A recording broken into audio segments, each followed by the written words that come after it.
hay marcas que nacen de una fábrica y marcas que nacen de una obsesión. Salem pertenece a la segunda categoría. Y como toda obsesión bien contada, esta termina mezclando victorias en pista, contratos millonarios, demandas, fraudes y una traición al otro lado del mundo que casi borra el nombre de su propio fundador.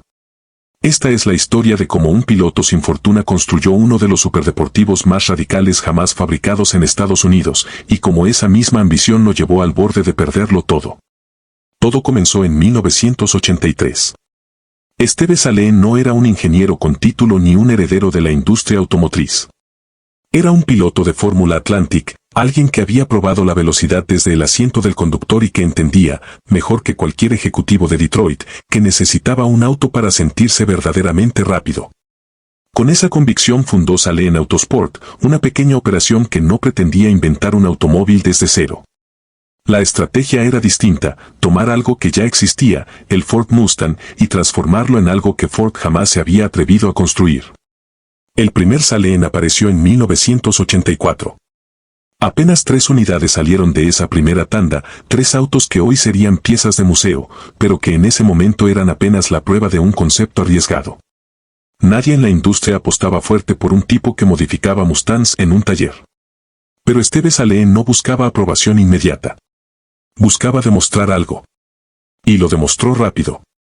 Para 1985, ya había instalado el primer supercargador certificado en un Mustang de producción, una hazaña técnica que ningún otro preparador había logrado con un Mustang de esa generación. El auto se entregó a una agencia Ford en New Hampshire, y aunque el cliente promedio jamás entendería la magnitud de ese logro mecánico, dentro de la industria el mensaje quedó claro. Salem no era un simple tuner buscando atención.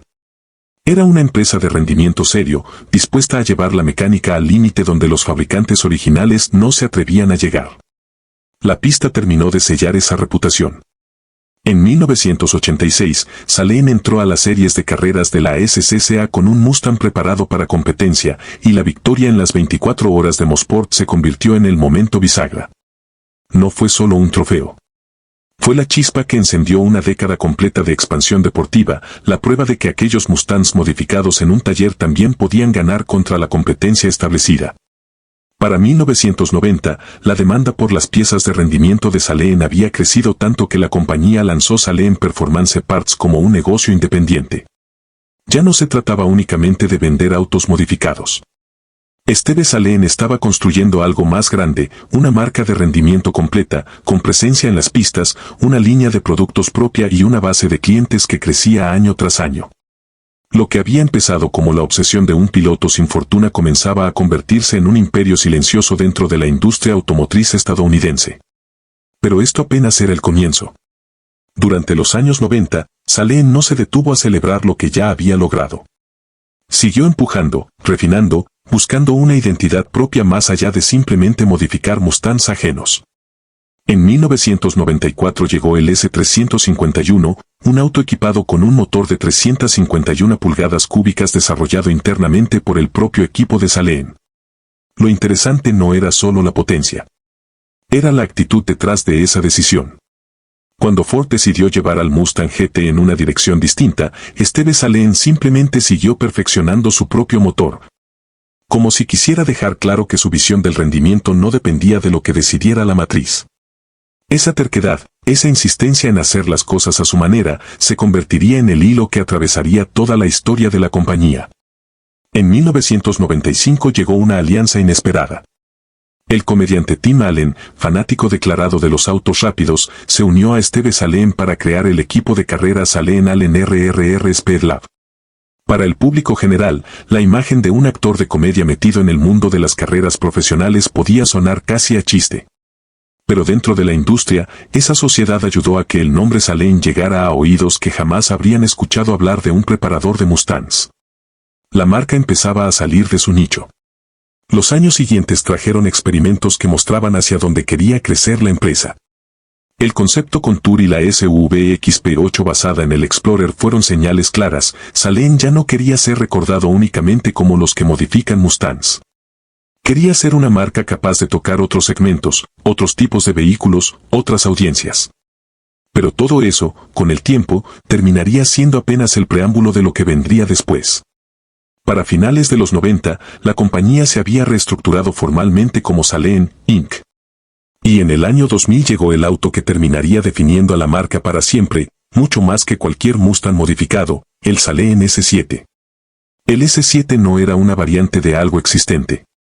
Era un superdeportivo construido desde cero, con un cuerpo de fibra de carbono, un chasis ligero diseñado pensando en pista, y un desarrollo aerodinámico que parecía sacado directamente de un programa de carreras profesional. El corazón del auto era un V8 derivado del bloque Windsor de 351 pulgadas de Ford, acoplado a una transmisión manual de 6 velocidades. No era simplemente rápido. Era brutal, exigente, un auto que parecía decirle al conductor, esto no es para cualquiera. Y como si eso no fuera suficiente, en 2005 llegó una versión todavía más extrema, el S7 Twin Turbo. Con revisiones aerodinámicas y mejoras opcionales que podían empujar la potencia hasta cerca de los 1000 caballos de fuerza, el auto dejó de ser simplemente impresionante. Se convirtió en una declaración. Para ese momento, Saleen ya no necesitaba demostrar que merecía un lugar en la conversación sobre superdeportivos. Se había abierto paso a la fuerza, y nadie podía ignorarlo. El éxito del S7 no se quedó en la calle. Su versión de competencia, el S7R, corrió entre 2000 y 2007, acumulando victorias y campeonatos en series importantes de resistencia. En 2001, la compañía se mudó a unas instalaciones de más de 9.000 metros cuadrados en Irvine, California, un espacio que reflejaba el tamaño que la marca había alcanzado. Y entonces llegó, quizás, el momento más grande en toda la historia de la compañía hasta ese punto. En 2002, Ford eligió a Saleen para encargarse del ensamblaje y la pintura del Ford GT, uno de los proyectos más ambiciosos y vigilados de toda la industria automotriz en ese momento. Para una compañía que apenas 2 décadas atrás era un taller modificando Mustangs, convertirse en proveedor de nivel 1 para Ford no era solo un contrato lucrativo. Era una validación total. Era la prueba de que aquel piloto sin fortuna que empezó en 1983 había construido algo que la propia industria reconocía como serio, confiable. Capaz de manejar uno de los proyectos más delicados del momento. La expansión no se detuvo ahí. Saleen abrió una nueva planta en Troy, Michigan, y su distribución global se extendió hacia mercados como Canadá y Japón. La compañía incluso inauguró su propia sala de exhibición en Irvine, un espacio donde los clientes podían recorrer autos, piezas de rendimiento y mercancía de la marca. Como quien visita la tienda insignia de una marca de lujo consolidada. Desde afuera, todo parecía indicar que Saleen estaba en su mejor momento. Tenía éxito en las pistas, un auto insignia reconocido mundialmente, contratos con fabricantes importantes y presencia internacional creciente. Cualquiera que viera el panorama en ese momento habría dicho que la compañía estaba destinada a seguir creciendo sin freno. Pero las apariencias, en la historia de Saleen, casi nunca cuentan toda la verdad. En 2007 ocurrió algo que cambiaría el rumbo de la compañía para siempre. Steve Saleen dejó la empresa que él mismo había fundado más de 2 décadas atrás. Hacia afuera, todo seguía luciendo estable. Pero por debajo de la superficie, ya se empezaban a formar las primeras grietas. Y el momento no pudo ser peor. La industria automotriz global estaba a punto de entrar en uno de los periodos más difíciles de su historia reciente. En 2008, justo cuando la crisis financiera comenzaba a sacudir al mundo entero, la compañía presentó lo que parecía ser el sucesor natural del S7, el S5S Raptor. El auto debutó en el Salón del Auto de Nueva York y atrajo atención inmediata. A diferencia del S7, que tenía un precio reservado para el mundo de los superdeportivos exóticos, el S5S buscaba ser una opción más accesible, capaz de competir directamente contra el Audi R8, el Ferrari F430 y el Lamborghini Gallardo. Y en apariencia, el auto tenía todo para lograrlo. Un V8 de 5.0 litros sobrealimentado que entregaba 650 caballos de fuerza, una transmisión manual de 6 velocidades, y una velocidad máxima reportada por encima de las 200 millas por hora. Steve Saleen lo imaginaba como la respuesta verdaderamente americana a los gigantes europeos del segmento. Muchos dentro de la industria creyeron que la compañía tenía otro éxito asegurado entre las manos. Pero el auto llegó exactamente en el peor momento posible. La crisis financiera ya se extendía por toda la economía, los fabricantes más grandes del mundo luchaban por sobrevivir, y Saleen, por su parte, enfrentaba dificultades financieras cada vez más serias. Para 2009, la compañía había vendido buena parte de sus activos a MJ Acquisitions. Y a pesar de toda la expectativa generada alrededor del proyecto, el S5S Raptor jamás llegó a producirse. Lo que parecía ser el siguiente gran capítulo de Salem terminó convertido en una promesa que nunca se cumplió. Los años que siguieron solo añadieron más complejidad a una historia que ya empezaba a parecer una montaña rusa. Al inicio de la siguiente década, Esteve Salem se encontró en una posición que pocos fundadores imaginan vivir, ya no controlaba los derechos de la marca que llevaba su propio apellido. Durante 2010 y 2011, los Mustangs con el nombre Salem fueron producidos por Repstone, la empresa que había adquirido esos derechos. Mientras que el propio Esteve Salem se vio obligado a vender vehículos bajo otra marca, SMS, simplemente para seguir operando. Imaginen por un momento lo que eso significa. El hombre que fundó la compañía, que construyó cada pieza de su reputación desde un taller modesto hasta convertirse en proveedor de Ford, ahora tenía que ver cómo otra empresa producía autos con su propio nombre. Mientras él vendía bajo una marca distinta para sobrevivir. A finales de 2011, un acuerdo entre Ford y Repstone finalmente le permitió a Esteve Salem recuperar el control de la marca. Por un momento, pareció que la compañía entraba en un periodo de estabilidad. En 2013, Salem se convirtió en empresa pública mediante una fusión inversa y se anunciaron planes para consolidar operaciones, manufactura, desarrollo y pintura en un solo campus en el sur de California. La distribución se expandió y la compañía incluso presentó una versión eléctrica de alto rendimiento del Tesla Model S llamada Full System. Una apuesta que mostraba que Salem seguía dispuesta a experimentar fuera de su zona de confort tradicional. Pero detrás de cada anuncio optimista, los problemas financieros seguían siendo una sombra constante. Para finales de 2014, los reportes indicaban que la compañía cargaba una deuda significativa y enfrentaba serias preocupaciones sobre una posible bancarrota. En un intento desesperado por conseguir capital, Salem llegó a ofrecer un Mustang de regalo a cualquier inversionista dispuesto a comprometer más de $1 millón. Las señales de tensión se volvieron cada vez más difíciles de ignorar. En 2016, dos distribuidores de Ford expresaron públicamente su frustración por retrasos en la entrega de Mustang Salem. Un distribuidor en Texas presentó una demanda alegando incumplimiento de contrato y fraude, después de recibir vehículos con meses de retraso y sin miles de dólares en modificaciones que habían sido prometidas. Otro distribuidor, esta vez en Tennessee, esperó más de un año por un vehículo que literalmente pareció desaparecer entre California y su destino final. El gerente general de ese distribuidor en Tennessee admitió públicamente que no tenía idea de dónde se encontraba el auto, y llegó a bromear con que tendría que volar a través del país para buscarlo él mismo. Cuando una compañía de autos de alto rendimiento empieza a generar titulares sobre el Mustang desaparecido, algo dentro de la operación claramente no está funcionando como debería. Esteve Salem respondió asegurando que la demanda era prácticamente frívola y que la demanda por sus autos era extremadamente fuerte. Pero al mismo tiempo, reconoció algo que terminaría siendo determinante: la compañía necesitaba capital fresco, y lo necesitaba pronto. Esa necesidad de financiamiento abriría la puerta a una de las decisiones más controvertidas en toda la historia de la marca.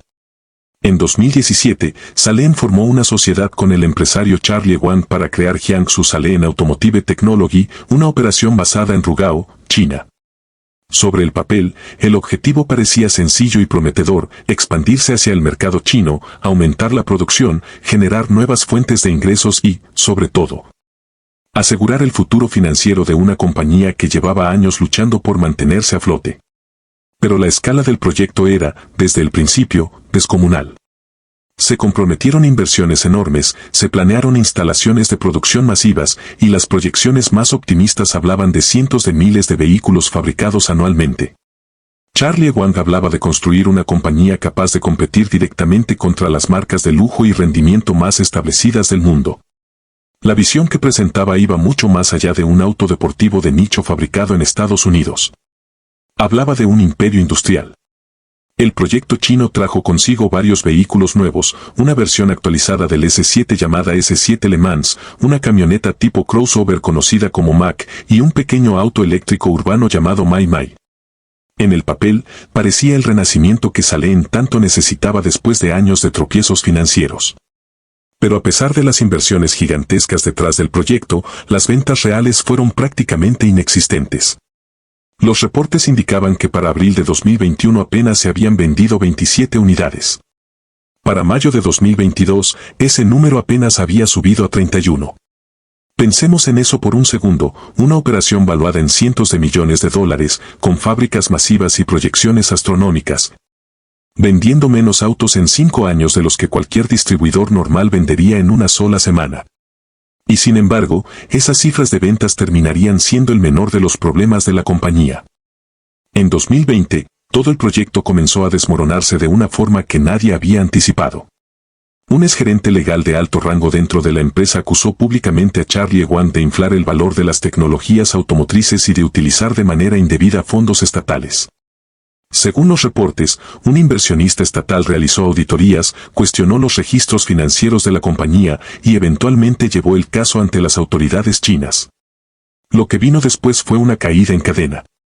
Los tribunales chinos confiscaron los activos de la compañía, congelaron las cuentas bancarias, cerraron las fábricas y expulsaron a los empleados extranjeros, deteniendo de golpe toda la operación. La oficina en Shanghái, que apenas había abierto recientemente, fue cerrada como parte de esta investigación más amplia. El gobierno chino terminó acusando a Wang de haber desviado casi $1.000 millones en fondos estatales. Wang negó cualquier irregularidad y más tarde describió toda la situación como una persecución en su contra.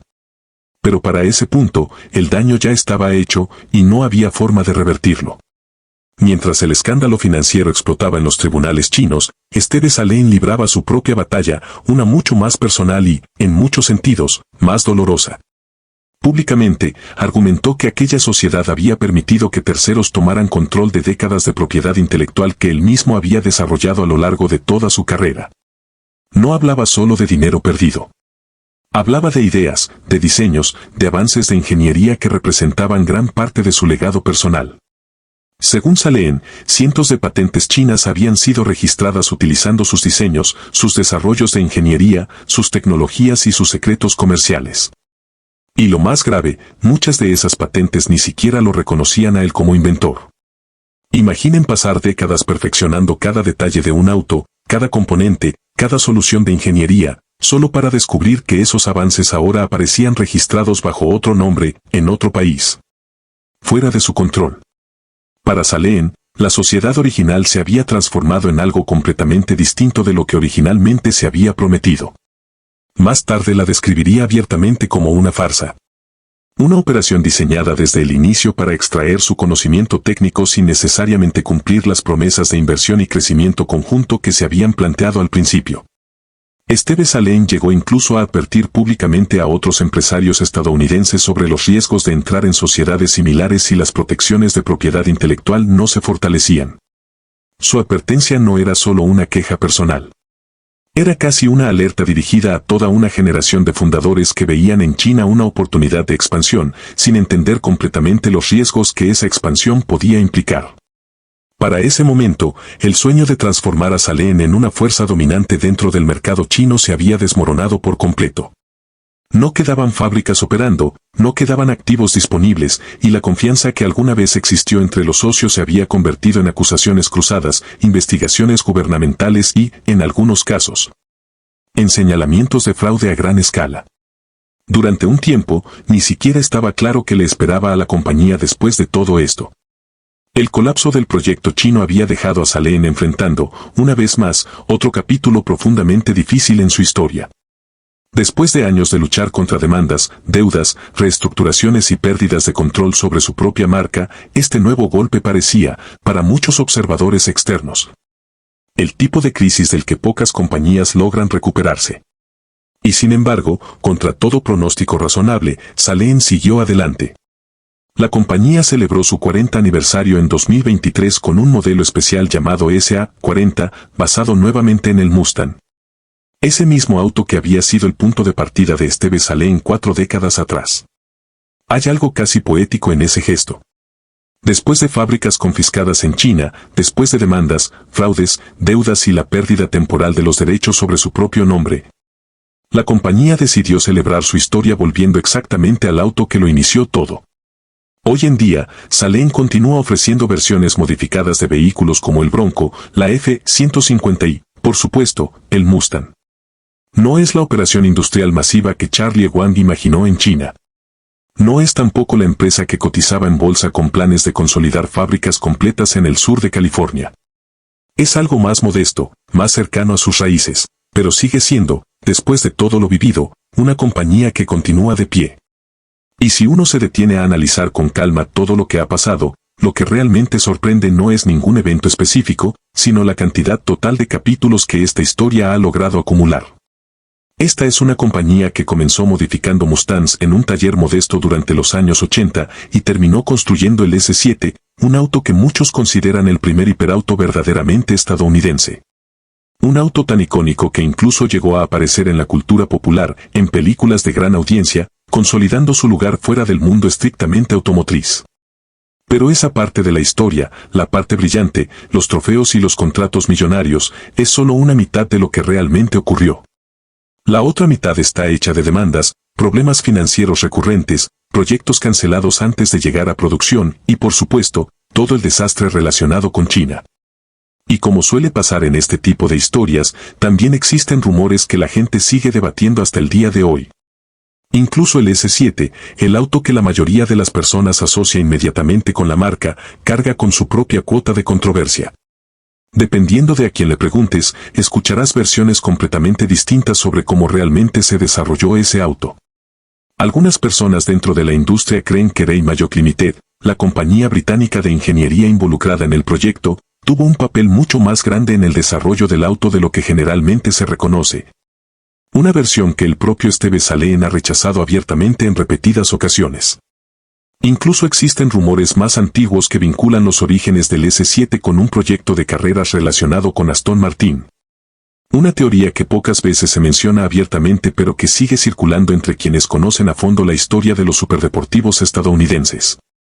La verdad es que, mientras más se investiga sobre Salen, más capas de complejidad aparecen y la línea entre lo confirmado y lo especulado se vuelve cada vez más difícil de trazar con certeza absoluta.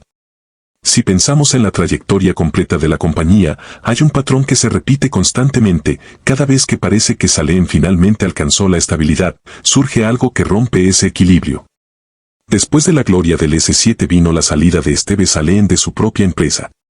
Después de la expansión internacional llegó la crisis financiera global.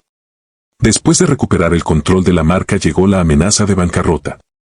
Y después de buscar una salida desesperada hacia China, llegó probablemente el golpe más duro de todos, ver cómo años de propiedad intelectual terminaban registrados bajo nombres ajenos. En un país donde recuperar ese control resultaba prácticamente imposible. Es fácil, desde afuera, juzgar cada una de esas decisiones con el beneficio de la retrospectiva. Es fácil decir que la sociedad con Charlie Wang nunca debió firmarse, o que la expansión hacia China fue demasiado arriesgada desde el principio. Pero hay que recordar el contexto. Para 2017, Salen ya llevaba años luchando contra deudas, demandas de distribuidores y la sombra constante de una posible bancarrota. Cuando una compañía se encuentra en esa posición, las opciones disponibles rara vez son buenas. A veces solo existen opciones desesperadas, y la apuesta por China, vista desde esa perspectiva, no parecía tan descabellada en su momento. Lo que sí queda claro, sin lugar a dudas, es que la velocidad con la que todo se desmoronó en China sorprendió incluso a quienes seguían de cerca la industria automotriz. Pasar de proyecciones de cientos de miles de vehículos anuales a apenas 31 unidades vendidas en 5 años. Mientras simultáneamente se acusaba al socio principal de desviar casi $1.000 millones en fondos estatales, no es simplemente un mal negocio. Es prácticamente un colapso de proporciones cinematográficas, el tipo de historia que parecería exagerada si apareciera en una película, pero que ocurrió exactamente así. Con consecuencias reales para una compañía real y para el legado personal de su fundador. Y quizás eso es precisamente lo que hace que la historia de Salen sea tan fascinante de contar. No es simplemente la historia de un auto exitoso, ni únicamente la biografía de un piloto que se convirtió en fabricante. Es una historia sobre lo frágil que puede ser el control sobre algo que lleva tu propio nombre. Steve Salen pasó años sin tener autoridad legal sobre la marca Salen. Viendo cómo otra compañía producía autos con su apellido mientras él vendía vehículos bajo una identidad distinta solo para mantenerse activo en la industria que él mismo había ayudado a construir. Y después, cuando finalmente recuperó esa autoridad, el siguiente capítulo lo llevó a perder algo todavía más difícil de recuperar, el control sobre su propio conocimiento técnico. Sobre patentes que llevaban su huella pero el nombre de otra persona, sobre tecnologías desarrolladas durante décadas de trabajo que terminaron registradas en otro idioma, bajo otro sistema legal, prácticamente fuera de su alcance. Hay algo profundamente humano en esa lucha, algo que va más allá de los números de ventas o de las especificaciones técnicas de un motor V8. Es la historia de alguien que construyó su identidad profesional alrededor de un apellido, y que tuvo que enfrentar, una y otra vez, situaciones donde ese mismo apellido terminaba siendo utilizado, controlado o explotado por personas completamente ajenas a su visión original. Quizás por eso resulta tan significativo que, después de todo lo ocurrido, la compañía haya decidido celebrar su 40 aniversario volviendo exactamente al punto de partida, un Mustang modificado. La misma fórmula simple que un piloto sin fortuna utilizó en 1983 para empezar a construir algo completamente suyo. Como si, después de tantas batallas legales, tantas crisis financieras y tantas traiciones del otro lado del mundo, la respuesta más honesta siempre hubiera estado en el origen mismo de la historia. Así que si tuviéramos que resumir toda la historia de Salehen en pocas frases, probablemente sería esto: esta es una de las historias más complejas que existen dentro de la industria automotriz estadounidense. Y cada vez que uno cree haber entendido completamente lo que ocurrió, aparece otro giro, otra capa, otra versión distinta de los hechos que obliga a replantear todo lo que parecía claro. Empezó con 3 autos modificados en 1984. Terminó, décadas después, envuelta en acusaciones de desvío de casi $1.000 millones en fondos estatales chinos. En el camino hubo victorias en pista, contratos con Ford, un superdeportivo que muchos consideran el primer hiperauto verdaderamente americano, demandas de distribuidores furiosos, una pérdida temporal del propio nombre de la marca, y finalmente, una traición que cruzó fronteras y sistemas legales completos. Steve Salehen sigue advirtiendo hasta el día de hoy sobre los riesgos que enfrentan los empresarios estadounidenses al expandirse hacia mercados donde la propiedad intelectual no siempre recibe la protección que debería. Y aunque la compañía que lleva su nombre continúa operando, modificando Mustangs, Broncos y camionetas F-150, es imposible ignorar todo lo que tuvo que perder en el camino para seguir de pie hasta hoy. Tal vez esa sea, al final, la lección más honesta que se puede extraer de toda esta historia. Que el éxito visible, los autos icónicos, los contratos millonarios, las victorias en pista, casi nunca cuentan la historia completa. Detrás de cada logro hay una negociación arriesgada, una deuda acumulándose en silencio, o una sociedad que con el tiempo termina convirtiéndose en algo completamente distinto de lo que se prometió al principio. Porque cuando se trata de Salehen, una cosa queda absolutamente clara: nada es jamás tan simple como parece a primera vista. Y probablemente nunca lo será.